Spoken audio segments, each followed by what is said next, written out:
voix du Père.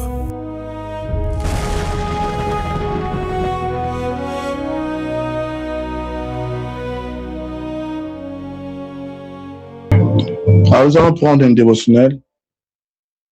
Méditation numéro 2. Le thème, c'est « Entends les cris de la création ». Alléluia. Amen. Et nous allons méditer ensemble. Il y a tellement de cris de détresse dans le monde aujourd'hui. Mais beaucoup d'enfants de Dieu semblent faire la sourde oreille à ces cris et ignorent littéralement la condition désastreuse de l'humanité. Les pécheurs crient, la création crie, entendant et répondant à ces cris. Comment y répondre, me demanderiez-vous? Eh bien, sachez-le, Dieu vous a établi vous-même comme réponse. Dieu a mis en ses fils la réponse aux cris de l'humanité et de la création. Et Jean chapitre 4, verset 4 dit, « Vous, petits enfants, vous êtes des dieux et vous les avez vaincus, car celui qui est en vous est plus grand que celui qui est dans le monde. » Ici, il s'agit de l'Esprit de Dieu que nous avons reçu. Quand nous avons cru, selon Jean chapitre 14, verset 17, l'Esprit de vérité, que le monde ne peut recevoir parce qu'il ne le voit point et ne le connaît point. Mais vous le connaissez car il demeure à vous et il demeure avec vous et il sera en vous. Alléluia. Entends les cris de la création. Vous savez, nous avons un passage qui est un passage de base du ministère. Romains chapitre 8, verset 19. Et nous pouvons commencer à partir du verset 16. Et la Bible nous dit aussi la création attend avec un ardent désir au niveau du verset 19, la révélation des fils de Dieu. D'où vient le ministère, notre ministère, le mouvement de la révélation des fils de Dieu. La création tout entière attend notre révélation. Vous devez comprendre une chose.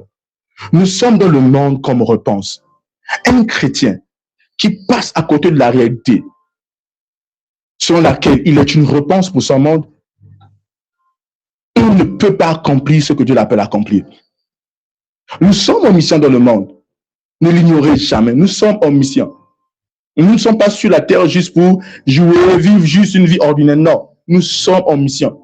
Nous nous sommes envoyés dans le monde pour éclairer le monde, pour délivrer les hommes et pour amener les âmes des hommes au salut. Je vous ai dit, de manière spirituelle, le nombre des hommes qui devaient ou qui doit exister sur la terre, arriver sur la terre, ce nombre a déjà été fixé. Dieu connaît le nombre des hommes qui sont censés arriver sur la terre. Donc pour Dieu, ces hommes existent déjà. Et la vie humaine est comme un cours, c'est comme un fleuve qui ne peut pas être stoppé d'une certaine manière. Uniquement à l'enlèvement de l'Église, à la fin du monde de jugement. Mais ça coule juste. Donc les hommes qui étaient prédestinés d'arriver vont certainement arriver. Mais Dieu envoie de lumière dans chaque saison, dans chaque génération, pour gagner ces âmes. Parce que leur sort est déjà scellé. Ils sont censés arriver sur la terre. Et ce que vous comprenez ce que je suis en train de dire ici, ils sont censés arriver. Leur sort est scellé. Mais chaque personne va arriver dans son temps, dans une génération. Et Dieu a choisi des lumières, des personnes pour sauver les hommes dans chaque génération. Nous qui sommes nés de nouveau, nous qui sommes en Christ, nous sommes choisis comme lumière, comme réponse. Et un enfant de Dieu qui se détourne de cette réalité ne vit pas la vie que Dieu l'appelle à vivre. Une vie vaine. Croyez-moi, au ciel, il y a le repos. Au ciel, il y a le bonheur. Au ciel, il y a la paix. Les hommes qui sont allés au ciel, les personnes qui sont déjà au ciel sont dans le repos. Sur la terre, nous sommes sur le champ de bataille, sur un champ de lutte. Nous sommes en plein dans un combat, dans une guerre spirituelle. Et vous devez comprendre une chose. Tant que vous êtes dans le monde, vous avez apporté quelque chose dans le monde. Tant que vous êtes dans le monde, vous êtes sur le champ de bataille. Et ne vous détournez pas de votre mission. Écoutez, entendez le cri de la création. Œuvrez pour répondre au cri de la création. Ne soyez pas insensible au cri des hommes. Ne soyez pas insensible au cri de la création. Ne soyez pas insensible au cri des membres de vos familles. Je dis souvent, les chrétiens durant cette génération ont comme été programmés à vivre une vie d'égoïste. Alléluia, une vie égoïste. En fait, c'est pas tant l'Église qui a programmé les chrétiens comme ça, mais Paul nous avait déjà annoncé que dans la fin des temps, les hommes seront mauvais, ingrats, égoïstes. Il nous a déjà dit beaucoup de choses. Donc, il y a un vent comme ça sur la terre. Et donc, il est très facile pour tout individu de vivre pour soi-même. Il est très facile pour tout individu de ne pas avoir la conscience de l'enjeu de gagner des âmes, d'entendre le cri de la création. Il est très facile parce qu'il y a comme une atmosphère d'étouffement, une atmosphère d'aveuglement. Les hommes sont centrés sur eux-mêmes. Écoutez, j'ai dit aussi, il y a de bonheur. Normalement, si vous ne gagnez pas des âmes, si vous ne travaillez pas pour Dieu, allez-y vous reposer. C'est la vérité. Parce que vous n'êtes pas sur la terre pour manger, pour boire, pour aller au travail ou à l'école. Vous êtes sur la terre pour une mission divine. Et si vous n'accomplissez pas la mission divine, ça ne sert à rien d'être sur la terre. Dieu vous maintient encore sur la terre parce que vous avez des choses à accomplir. Vous devez le comprendre.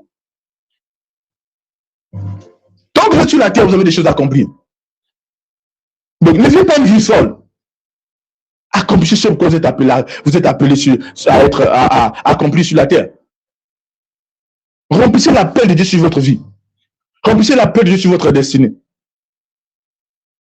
Et comment le faire aussi facile? Ayons une culture d'évangélisation. Ayons une culture de gain d'âme. Déjà, le fait que nous prions, c'est une importance capitale. Mais développons cette culture. La culture de sauver, la culture de gagner, la culture de développer le royaume. Ensemble, œuvrons de cette manière.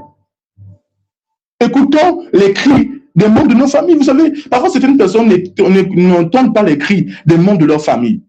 Parfois certaines personnes déjà, ce ne sont pas des gagnants d'âme. Et encore pire, ils n'osent même pas penser aux membres de leur famille. Ils ne pensent à rien, en fait. Leur vie, c'est eux-mêmes. Ils se disent qu'ils doivent exceller. Leur vie est vraiment dépourvue de sens. Nous sommes là parce qu'il y a des cris que nous devons répondre. Nous sommes la réponse des cris de l'humanité. La création attend avec un ardent désir la révélation des fils de Dieu. Et si nous prenons, nous disons haut et fort que nous sommes des fils de Dieu, quand nous sommes des fils de Dieu, nous devons être capables de répondre aux cris de la création. C'est notre appel, c'est notre mandat. Et dis-toi bien, tu seras jugé en fonction de cela. Tu ne réponds pas aux cris de la création, tu vis une vie distraite comme les hommes de ce monde. Je vous le dis, je ne vous cache pas. Un chrétien ne peut pas vivre une vie travail, maison, autre chose. Travail, maison, c'est faux. Le travail de ce monde, c'est faux. C'est pas ça la vie que Dieu appelle aux chrétiens à vivre. C'est pas ça la vie d'un enfant de Dieu. Un enfant de Dieu n'est pas censé être condamné dans ce cycle-là. Dieu nous appelle à vivre une vie qui porte des fruits. Nous devons porter des fruits. Nous devons gagner des âmes. Nous devons être en mouvement. Nous devons penser impact. Nous devons voir impact. Nous devons penser élargissement. Dieu ne nous appelle pas à vivre une vie restreinte.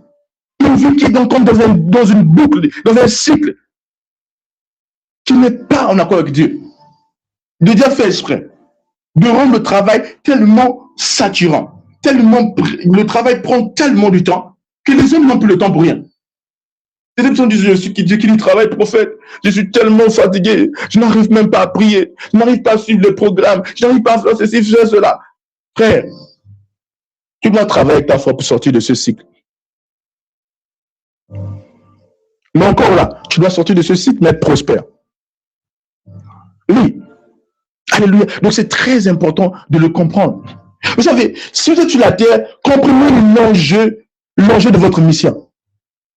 Soyez quelqu'un avec la conscience de la mission, la conscience de la destinée. Sachez pourquoi vous êtes sur la terre.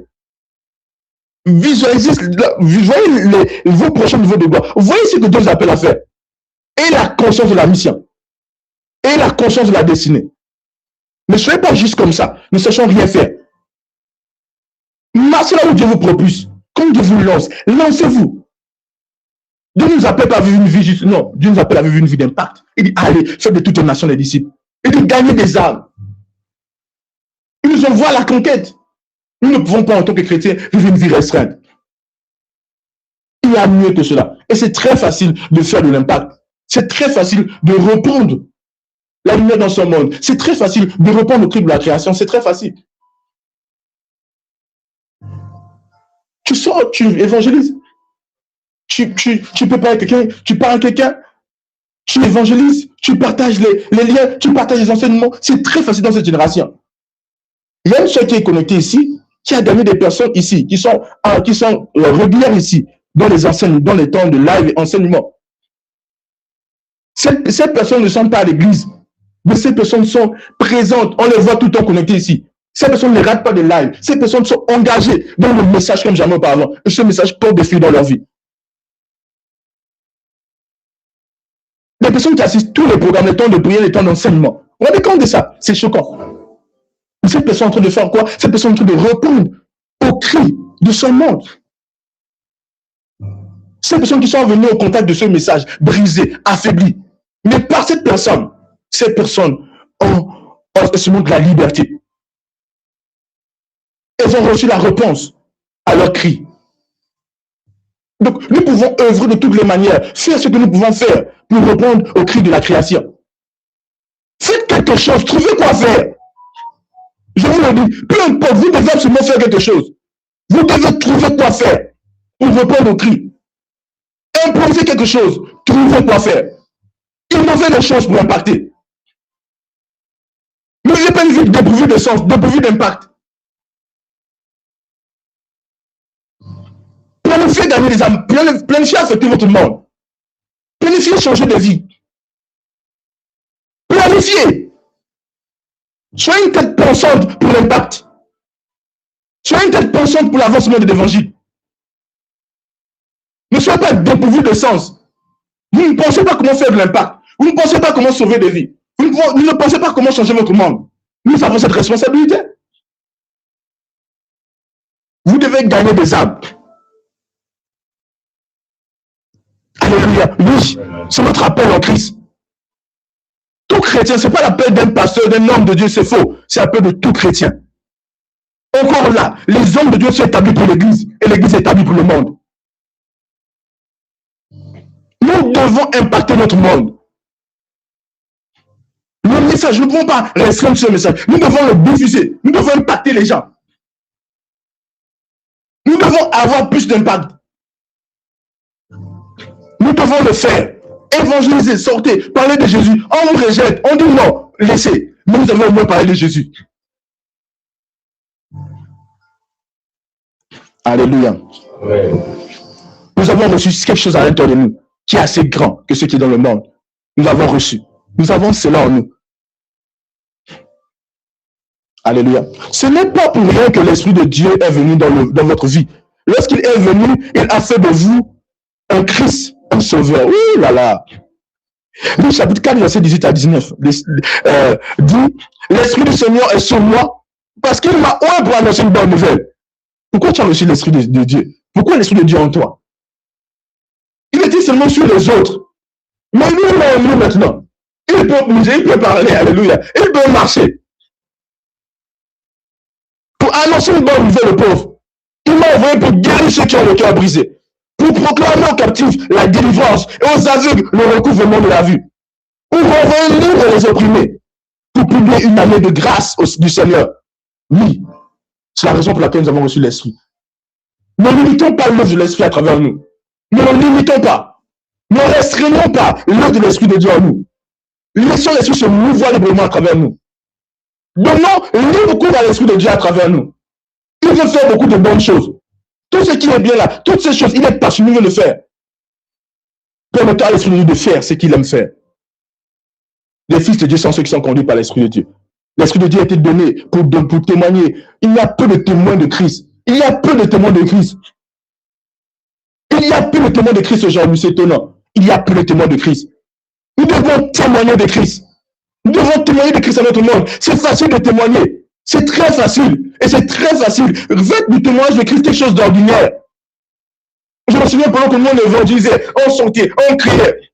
Il y avait une frère qui disait, ah vous savez, moi je ne peux pas encore évangéliser. Pour évangéliser, il faut que je fasse d'abord les grands temps de jeûne. J'ai dit, mais mon Dieu. Je dis, bon, vous savez, c'est pas sortir évangéliser. Non. C'est vrai qu'il y a une préparation, mais trouve l'équilibre. Moi, quand je veux faire des temps de jeûne, je pourrais sortir. Non, j'adore rien. En évangélisant, parler de Christ à tout le monde. On le faisait.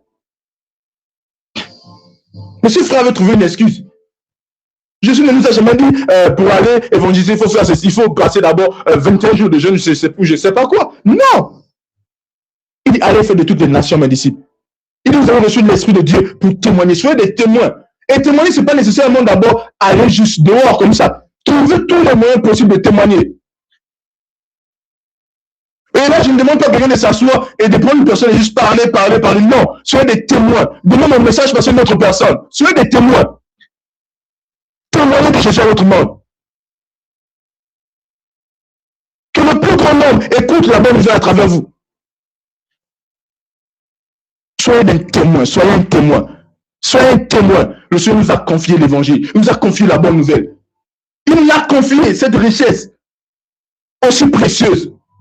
Cette nouvelle qui a fait de toi une nouvelle créature. Cette bonne nouvelle. Nous ne pouvons pas, notre génération, restreindre ce message. Nous ne pouvons pas, alléluia. Nous ne pouvons pas. Cette paresse d'aujourd'hui dans la vie des chrétiens doit sortir. Cette lourdeur doit sortir. Un chrétien doit avoir la facilité de témoigner. Un chrétien doit considérer cet aspect. Vous ne pouvez pas enlever de votre vie le fait de témoigner. Parce que c'est l'un des éléments principaux que Dieu nous a demandé de faire sur la terre en tant qu'Église. Annoncer la bonne nouvelle. Évangéliser. Gagner des âmes, c'est un des éléments principaux.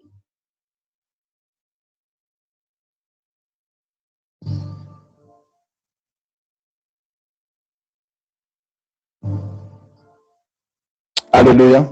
Amen. Est-ce que je peux avancer? En tant qu'enfant de Dieu, vous êtes donc la réponse aux cris de l'humanité et de la création. Ne vous contentez pas simplement de vivre une vie ordinaire pour vous-même, mais acceptez votre vocation en tant que réponse et solution. La création tout entière attend avec un ardent désir votre révélation en tant que fils de Dieu. Quand un enfant de Dieu a entendu les cris de la création, il ne peut plus vivre comme tout le monde et n'importe qui. Son cœur brûle pour le salut des âmes. Son cœur est rempli de l'amour de Christ pour les âmes. Et il les voit comme lui, le Créateur, les voit. Sa vie n'est alors plus centrée sur lui-même, sur les ambitions égoïstes, mais sur l'amour du Maître et le désir sincère d'être un bon serviteur à ses yeux, en étant chaque jour son canal pour servir, faire du bien aux autres et révéler l'amour et le plan de Dieu pour tous. Alléluia. Ouais. Je me souviens avant que j'arrive au Sénégal, j'étais dans un transport, dans un taxi. Et le gars de taxi était un Rastaman, ouais. Je sais pas si c'était un Mouride ou quoi que ce soit. Il avait mis des sangs du Sénégal, là. Vous voyez le Mbala. Et je ne connaissais rien de tout ça. Mais pendant qu'il mettait son sang, je pleurais parce que j'entendais comme les cris d'un peuple.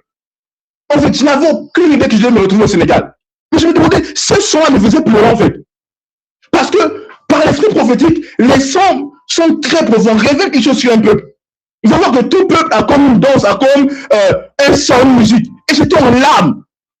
Ce son me faisait penser, mais c'est comme ça me montrait un peuple que je ne connaissais pas. Je ne savais pas que je devais me retrouver au Sénégal. Mais c'était comme un cri profond. Un cri juste. Oh mon Dieu. De gloire à Dieu. Gloire à Dieu. Qui entend les cris de la création. Vous savez, si vous marchez beaucoup avec moi et vous rapprochez un peu plus, vous allez voir que parfois quand il y a la musique, moi peut littéralement changer. Une musique juste, je ne sais pas comment expliquer. Parce qu'en fait, avec l'esprit prophétique, la musique, même si elle n'est pas chrétienne, la musique peut juste transporter. La musique peut te révéler. Et ça va beaucoup vous arriver quand vous allez commencer à véritablement évangéliser. Quand vous allez commencer à évangéliser, vous allez commencer à entendre la musique, les effets des hommes comme étant des cris. Comme les chants comme ayant une profondeur, comme si les cris à vous demandent, vous appellent à l'aide. Vous aurez l'impression que ces gens pleurent à vous. Parfois, quelqu'un peut chanter, mais tu as l'impression que son âme crie à toi. Parce que Dieu a fait de nous des sauveurs. Jésus n'est plus sur la terre. Il est sur la terre à travers nous. Nous sommes des sauveurs. Alléluia. Amen. Gloire à Dieu. Est-ce qu'on peut avancer? Avance. À partir de maintenant, vous pouvez décider d'ouvrir votre cœur pour entendre l'église. On va le faire, hein? N'est-ce pas, on va le faire? On va le faire. On va le faire, les soldats. Dieu m'a dit quelque chose qu'on doit faire. Je devais vous le dire depuis. On va le faire. On va le faire plus. On va plus le faire. C'est quoi je visite? Vous avez vu au trône, je visite beaucoup les gagnants d'âme. Quand quelqu'un devient un gagnant d'âme, je suis très intéressé à propos de cette personne. C'est la vérité. Parce que Dieu magnifie les gagnants d'âme. Quand un chrétien devient gagnant d'âme, il fait ce que Dieu l'appelle à faire. Au ciel, on magnifie les gagnants d'âme. Au ciel, on magnifie les gagnants d'âme. Je vous le dis. C'est pas quand le gars devient gagnant d'âme à l'église. D'une certaine manière, vous allez voir. Je ne sais pas comment. Parce que au ciel, c'est ça en fait. Dieu s'appelle à gagner des âmes. Au ciel, on célèbre les gagnants d'âme. Moi, le dernier, qu'est-ce qu'il a dit? Ceux qui auront converti la multitude, qui auront enseigné la justice au plus grand nombre, ils brûleront comme des étoiles dans le ciel à perpétuité. Vous ne pouvez pas être désintéressé de ça. Non. Et je dis, vous devez être un soldat dans la maison de Dieu, mais vous n'êtes pas un gagnant d'âme. Je vous le dis. Vous devez être un gagnant d'âme. Et le cœur du gagnant d'âme. C'est la vérité que je vous dis. Et ce cœur d'un gagnant d'âme. Ceux qui gagnent les âmes que vous voyez là, ce n'est pas des gens d'abord qui ont un grand cercle d'influence, c'est faux. C'est d'abord le cœur du gagnant d'âme. Est-ce que tu conseilles? Est-ce que ça, tu as de l'attention autour de ça? Est-ce que ça compte pour toi de gagner des âmes? Si personne ne t'avait gagné, tu devais être dans les ténèbres. Ce n'est pas d'abord de faire grandir une église. C'est des âmes à sauver. Si personne ne t'avait gagné, tu devais être où? Aujourd'hui, tu es fier d'être chrétien. Tu sais que tu es sauvé. Tu peux un autre langue. Tu as le nom de Jésus. Mais ceux qui ne l'ont pas. Je ne sais pas si tu sais de comprendre. Ce n'est pas d'abord le fait qu'on est nombreux ici. Non! On doit sauver les âmes qui sont perdues. Sans Jésus, ce monde est perdu. Jésus est le seul chemin. Il n'y a pas deux chemins. Toutes les âmes qui n'ont pas reçu le salut de Christ vont dans le trouble, je vous le dis. Il n'y a pas de paradis pour ceux qui n'ont pas reçu Jésus. C'est pourquoi même Abraham et tous les gens, tous les Israélites qui avaient servi Dieu, ils allaient dans le sein d'Abraham. Et dans le sein d'Abraham, je vous ai dit, c'était en enfer. En enfer, il y avait deux endroits. L'endroit, le sein d'Abraham et l'endroit de tourment. Ce qu'on appelle enfer ou séjour de mort. Il y a ces deux endroits, le lieu de tourment et le lieu de repos. C'est pourquoi le riche a dit à Abraham, Père Abraham, dis à Lazare qu'il me donne une goutte d'eau. Il a dit, mon fils, entre vous et nous, il y a un néant, il y a une séparation, c'est pas possible. Donc, quand Jésus est venu, il les a fait sortir de l'enfer. Ils étaient dans une forme de repos, nous voyons les autres être tourmentés. Donc c'était un repos un peu restreint. Parce qu'on ne pouvait pas aller au ciel si ce n'est passé par Jésus. Toutes les personnes qui vont au ciel doivent passer par Jésus. Je vous le dis, ne vous y trompez pas. Vous jouez avec la vie de membres de vos familles. Vous ne donnez pas l'évangile. Écoutez-moi bien. Toutes les personnes qui n'ont pas Jésus ne vont pas au ciel. Comprenez ça. Rien de celui ne va au ciel. On ne devient pas saint sans Jésus. On ne devient pas juste sans Jésus. On ne devient pas pur sans Jésus. Jésus seul rend les âmes saintes, rend les hommes purs. Rien de celui ne rentre chez le Père. Rien d'impur. Le seul moyen d'être pur, c'est de recevoir le salut de Jésus. La nouvelle nature en Christ. Tout ce qui n'a pas de nouvelle nature va dans les ténèbres de l'enfer. Alléluia. Amen. Est-ce que je peux avancer? Avance, mon frère. Laissez-nous vos cœurs pour entendre les gémissements de douleur de la création. Chaque jour et vivre comme étant la réponse que vous êtes en Christ. Réfléchissez aux solutions. Et par le Saint-Esprit, vous en trouverez. Donnez des solutions. Ne les attendez plus de la part du gouvernement, des hommes politiques, des puissances de ce monde. Et vous êtes la solution, vous êtes la réponse. Et ils ont un peu élargi le contexte. Nous sommes la réponse à tous égards. Mais écoutez-moi, ce qui fait de nous une véritable réponse, c'est d'abord l'évangile. Je veux que vous puissiez avoir autour du Saint-Esprit le cœur du gagnant d'âme. Et le cœur du gagnant d'âme. Le truc, c'est que vous n'avez pas le temps, vous êtes au travail. Vous êtes au tour de travailler. Vous avez votre voisin, votre collègue, vous avez déjà évangélisé. Mais vous voulez juste faire quelque chose pour que les gens puissent entendre l'évangile. C'est ça le cœur du gagnant d'âme. Quelque chose pour impacter plus. Quelque chose de plus. Tu te dis, qu'est-ce que je vais faire? Qu'est-ce que je vais faire? Je me souviens qu'on évangélisait. Qu'on passe, on voit un endroit élevé. Je dis, là, demain je vais évangéliser là. Parce qu'on sait que si tu te mets ici là, si tu cries, tout le monde te regarde. Donc, je voulais crier l'évangile à cet endroit-là. Donc, alors le marché est très bien, tu sors. Tu te mets et tu cries, bonjour tout le monde. Tout le monde te dit, ah, ça c'est quoi? Et tu donnes le message de l'évangile. On veut trouver des moyens de faire quoi l'évangile? Aujourd'hui, nous avons tellement la grâce. Nous avons des réseaux sociaux. Nous avons beaucoup de choses qui peuvent nous aider à faire quoi la bonne nouvelle? Je dis, beaucoup de chrétiens seront jugés pour leur statut. Je vous le dis, beaucoup de chrétiens seront jugés pour leur statut. Parce que tout ce qui vient de toi, qui te décourage, qui te détruit, Dieu te demandera des comptes. Tout ce qui vient de toi, qui te bénit, Dieu te demandera des comptes. Et c'est à cause de vous que mon nom est blasphémé parmi les nations. Si un chrétien fait un mauvais usage de son statut et décourage les hommes de ce Jésus, décourage l'engagement des gens, ce chrétien-là aura des comptes à rendre à Jésus.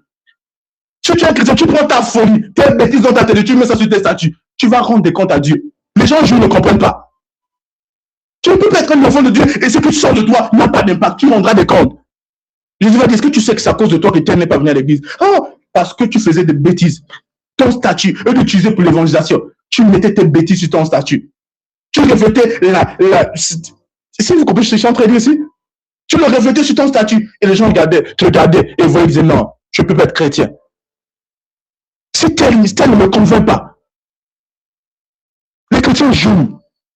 Ils jouent. Vous devez être un gagnant d'âme. Tout ce qui sort de vous doit porter la lumière. Tout ce qui sort de vous doit impacter. Dieu va récompenser pour tout ce qui sort de vous et qui impacte. On a des gens qui ne partagent rien sur leur statut. Ils partagent des bêtises. Les vidéos, les liens, les lives, les temps de prière, ils ne partagent rien. Ils ont même honte de l'évangile. Ils vont venir voir partager les choses de Dieu. Oh mon Dieu, mon Dieu. Ils ont honte de partager les choses de Dieu. Comment tu peux être à ce niveau-là? C'est fou. Aujourd'hui, l'homme le plus célèbre, celui qui est célébré par le monde, c'est Jésus. Il n'y a pas une plus grande star que Jésus sur la terre. C'est Jésus la plus grande star.